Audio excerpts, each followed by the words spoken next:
it's Rachel, your farm to school nutrition and agriculture education teacher. I'm back again for another recipe. This recipe is actually going to be making homemade pizza from scratch. So it's actually going to be kind of a two-part lesson. You're going to see me do a wardrobe change, but basically that's because I'm breaking it into 2 days. So right now I'm going to be starting our crust, making the pizza dough. And normally when I make this, I start it like maybe when I get home from work or maybe the morning when I'm leaving for the day, like right before I leave, I start the dough. It's pretty easy to do. And then I let it sit or rise all day or maybe even just a couple of hours until I'm ready to actually bake the pizza. You can also make the dough ahead of time and then leave it in your fridge, which is what I'm going to do because time is all I have now. So why not let it rise for an entire day and maybe like double the amount of crust, make it extra fluffy. It's not like I have a shortage of time. So that's exactly what I'll be doing today. I'll be making your pizza crust. Hi friends, so kind of like we talked about, we're starting to make our pizza dough. Right here I have a bin or the actual like mixing bowl part of my automatic stand mixing bowl. You don't have to use one of these. I just prefer it because I can use my handy dandy dough hook and then it makes it a lot easier to turn the dough around and kind of mix it all together. And then I can basically contain the entire recipe to one utensil, which is really nice because then I have to do less dishes, which I'm always pro. So what we're going to start with is actually like making our yeast more active and actually it's going to like bubble a little bit.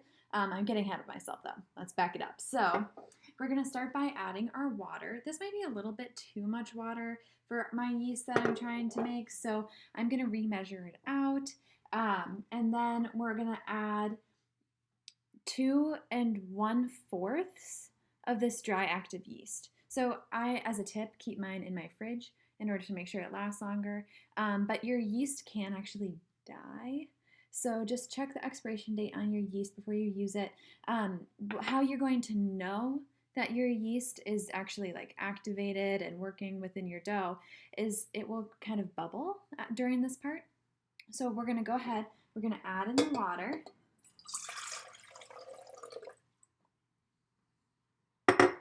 And then we're going to add in our yeast. And always make sure that you're checking the back too to make sure that you have the right portions. So,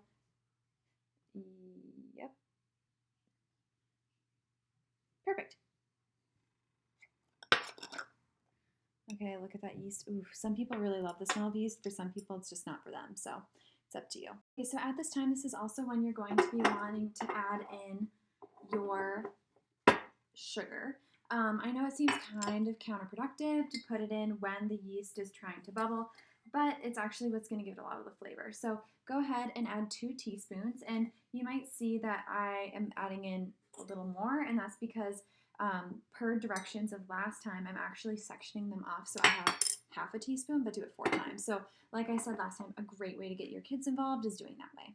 So now what we're going to do is we're going to come over here, we're going to take a spoon, and we're just going to very lightly mix it together.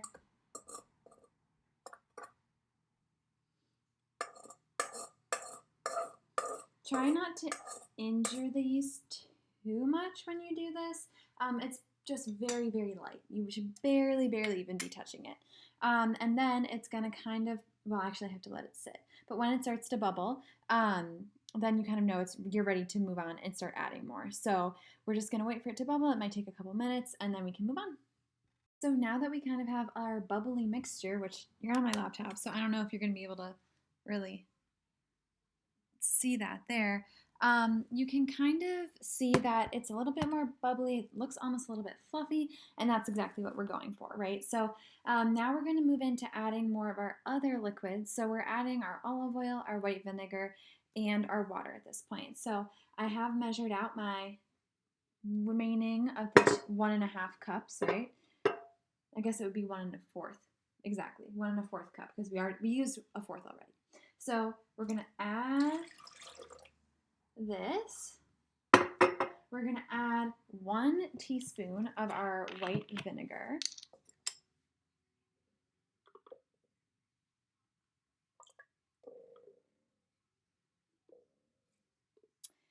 And then we are going to be adding 3 tablespoons of our olive oil.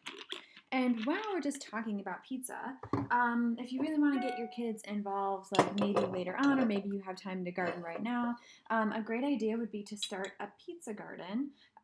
Maybe not growing, obviously, like the wheat that we would be using to actually make the dough, but for the rest of our ingredients, right? Like the tomatoes, the onions, the things that are maybe pizza toppings, maybe spinach to put on top of a pizza.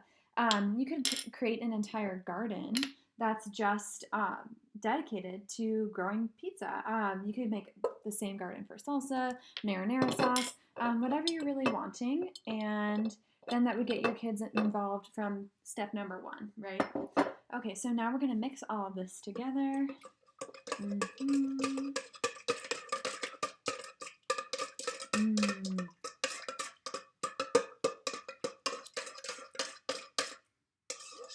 All right. And remember that because we have water and oil and vinegar, it's not all going to easily combine. So you might have a little bit of separation, which is totally fine. We're just going to now move into the next part, which is adding the flour. And one really key tip is you want to make sure you're only adding a little bit of flour at a time.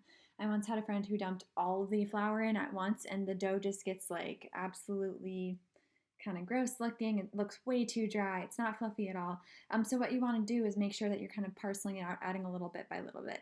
If you do add way too much flour to your dough, you can add more water and then make it kind of soupy and then kind of basically start over again by adding a little bit more flour, a little bit more flour until it gets that dough-like consistency. And okay, so a bit of a different angle because I've moved you from my normal prep station, which is kind of like a standing desk, to where my stand mixer is here. Oh, there you go, right? So what we're going to do now is add a little bit of salt. You definitely could have done this in the last section, but I actually completely forgot about it. So we're actually going to be adding, let's see here. How much was it? Oh yes, 1.5 teaspoons of salt. So like I said before, sectioning it up, a great way to get kids involved. So I'm going to go ahead. I have 1/2 teaspoon, 1 teaspoon, 1/2 teaspoon. There we go. And now we're going to go ahead and start slowly adding our flour. Now we have in total 3 3/4 cups of bread flour. I'm adding in increments of 1/4. So this is gonna take me a while, is basically what I'm getting to. So feel free to take your time with this. I'm going to stop us and then start us again when I actually have a dough. But I'll be taking pictures and uploading it to the Teleschool kit in the meantime, if you're wanting to kind of see the progression of the dough after each cup that I add. So enjoy. This is a really great way to get your kids involved, as long as you definitely explain to them no hands inside where your bread hook is. The also great thing is it's a dough hook. It's not going to hurt anyone. But with kids, you never know. Always got to be cautious. So those are my tips. Enjoy. So my dough ball looks beautiful. Look at that hunk of dough. Oh, whoa, don't roll out. Don't roll out, puns. Anyway, so go ahead and cover your dough. I always cover mine with just a towel, and it depends how long I'm letting it sit out. If I'm like letting it sit out, do some laundry, come back, I normally just don't put it in the fridge or anything and leave it out. Which, you know, as anyone would say, food safe, not advisable. Always put things in the fridge, which you should do. But I'm going to put this in my fridge because I'm definitely keeping it out overnight. I'm probably waiting until I see all of your lovely faces tomorrow, or moreover, you see my face in quarantine. So lovely, maybe less lovely. We'll see. We'll see how I'm feeling. And then we'll start making the rest of our dough. I mean, our pizza with our dough. Sounds good.